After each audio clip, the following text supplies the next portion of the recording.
কৰিব পাৰে বুলি তেনেকৈ অসমত ভাৰতীয় ডাঙৰীয়াক আমি এটা জোৰেৰে হাত চাপৰি বজাব লাগে। সোণোৱাল সৰ্বানন্দ সোণোৱাল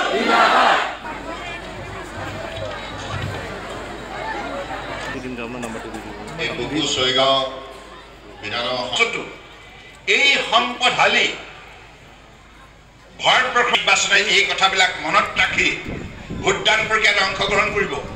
ভাৰতীয় জনতা পাৰ্টীয়ে চৰকাৰ গঠন কৰি আপোনালোকে নিজেই দেখিছে যে সকলোকে আস্থাৰ বিশ্বাসত লৈছে। সবকা সাথ সবকা বিকাশ সাৰ্বজনীন গণতান্ত্ৰিক নীতিৰ দ্বাৰা আজি ভাৰতবৰ্ষৰ প্ৰতিটো প্ৰান্তৰ জনগণক কেনেধৰণে সবলীকৰণ কৰিব পাৰি, খেতিয়ক হওক, শ্ৰমিক হওক, পুৰুষ হওক, মহিলা হওক, যুৱক হওক, যুৱতী হওক, ছাত্ৰ হওক, ছাত্ৰী হওক, দিব্যাংগ হওক, সকলো পৰ্যায়ৰ সকলো স্তৰৰ সকলো শ্ৰেণীৰ জনগণক আজি শক্তিশালী কৰাৰ বাবে যিবিলাক দৃষ্টান্তমূলক পদক্ষেপ মোদী ডাঙৰীয়াই গ্ৰহণ কৰিলে, যাৰ ফলশ্ৰুতিত আজি ভাৰতবৰ্ষক বিশ্বৰ পঞ্চম বৃহৎ অৰ্থনীতিৰ ৰাষ্ট্ৰ হিচাপে স্বীকৃতি দিবলৈ সক্ষম হ'ল।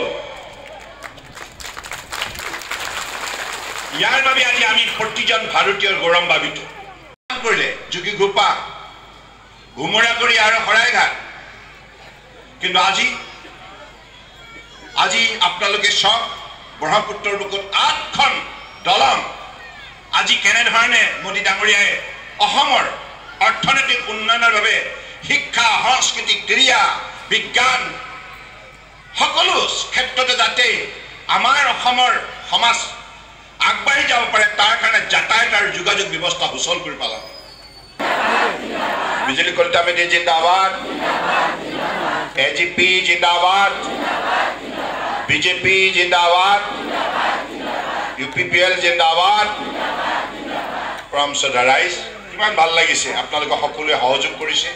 গতিকে এইখিনি আন্তৰিকতা অত্যন্ত দৰকাৰী, কাৰণ আমিও জনপ্ৰতিনিধি হিচাপে যেতিয়া ৰাইজৰ মৰম পাওঁ, ৰাইজৰ আশীৰ্বাদ পাওঁ।